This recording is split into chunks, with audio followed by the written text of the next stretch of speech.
And my initial conversation with Denis was simply begging him to, be able to take part in the film.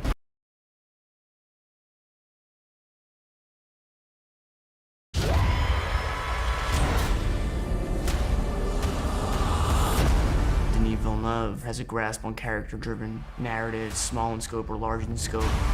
Thanks to Frank Herbert, here's a story that's on that scale, but with characters and relationships and stories. And these were the things that made me want to act. There is no call we do not answer. There is no faith that we betray.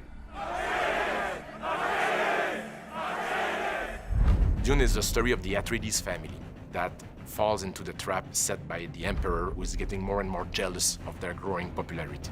House Atreides stands as a beacon where every other house in that galaxy is in reference to that, either as enemies or as friends.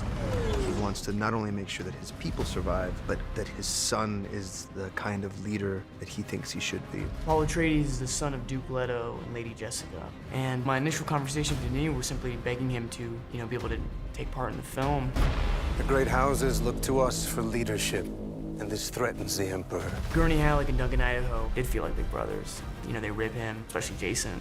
He's the protector of the Atreides. I mean, he's definitely the head knight who watches over the family. Sarkar! I mean, that's his sworn duty. I mean, I think that's what any honorable knight soldier does. No! Duncan! I mean, that's his family. That's who he bleeds for.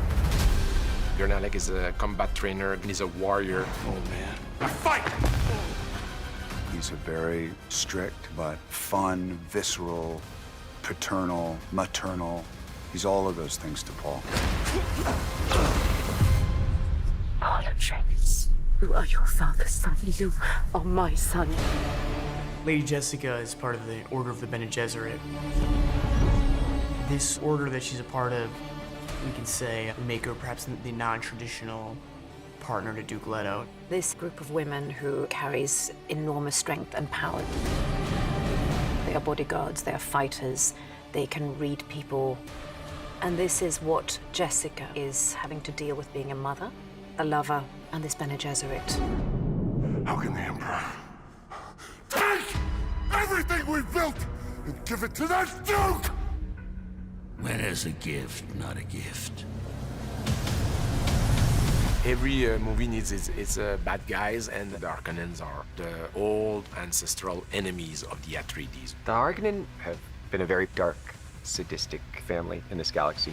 Frank Herbert created a very powerful character into Baron Vladimir Harkonnen. He just shows up and then his shadow looms throughout the film. He's the cause of many people's death. He feeds off fear. He feeds off of pain. He's a vicious, sadistic person. Now squeeze, Rabbit. Squeeze hard. Yes, Uncle. And the Fremen. Kill them all. The Fremen are native tribes. People living in the deep desert. They had the capacity to adapt to the toughest environment. Deep heat, massive sandstorm, dangerous predators all around. Stilgar is the leader of the Fremen. He is a powerful character and he's a warrior, but also is a warrior. He worries about the future. Take good care of your family. Dr. Kynes, on the surface, was seemingly just somebody who's an ecologist, someone who cares about the Fremen. But then you start to understand how much pressure she is actually under. Paul is dreaming about this strange young woman that keeps talking to him in his dreams. Paul. She feels like an old friend again, and someone that wants to guide him. Follow the friend. Shani is native to Arrakis. She's used to this hostility between her people and the people that are trying to take from her land. She's a fighter at the end of the day. House Atreides and the Harkonnen have an ancient grudge, and the forces that they're up against are much greater than he had anticipated. They're on a path of conflict, and it's the moral catalyst to Paul's arc towards something greater.